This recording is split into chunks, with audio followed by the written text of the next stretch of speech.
Salut, c'est Clément. Dans cette vidéo, je vais parler de l'erreur numéro un à éviter quand on foire quelque chose. Que ce soit par exemple foirer un rendez-vous, foirer un défi. Si vous vous fixez, tiens, cette semaine, je vais aborder tant de filles et que vous n'y arrivez pas. L'erreur numéro un, c'est vraiment de s'en prendre à soi-même. C'est vraiment de rentrer dans la colère envers soi-même parce que ça risque de vous abîmer dans votre confiance et de vous donner envie tout simplement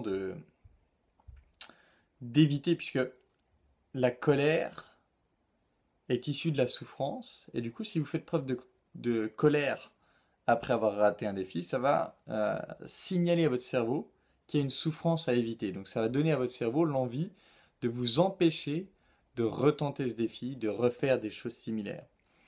Vraiment, la façon de réagir dans ce cas-là, quand vous avez foiré, par exemple, si on prend l'exemple d'aborder, si vous avez décidé d'aborder, je sais pas, 30 filles dans la semaine et que vous êtes arrivé à 15, c'est de faire preuve d'amour envers vous-même, de dire putain, j'ai déjà fait ça.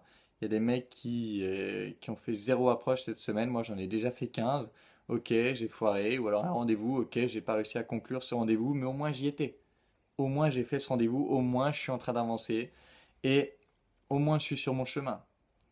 Et vraiment de se rappeler que l'important, c'est d'être sur le chemin. Même s'il y a des moments, vous tombez, vous relevez, vous prenez le temps de soigner vos blessures et hop, vous continuez d'avancer. Et ainsi de suite. Si vous restez sur le chemin, vous arriverez forcément à votre destination un jour ou l'autre. C'est qu'une question de temps.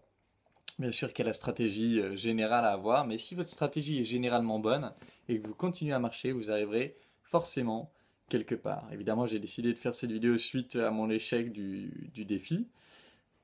Et pour l'instant, j'ai décidé de le continuer. J'ai décidé de le continuer quand même. Et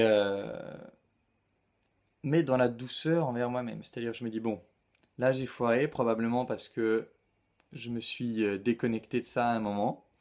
Ok, pour l'instant, je me maintiens. Je fais une vidéo que j'ai envie de faire, une vidéo qui me fait plaisir de faire, celle-là. Et je la prends au jour le jour. Je vais voir demain. Demain, je vais être en rando, donc j'aurai probablement la motivation de faire une vidéo là-bas. Mais voilà, j'y vais tranquille. Je vais prendre le temps. Là, je suis dans le rush pour le programme Sexto 3%, là, mais je vais prendre le temps de me poser, de réfléchir à si j'ai envie de continuer le défi. Si oui, comment? Et en attendant, je prends soin de moi.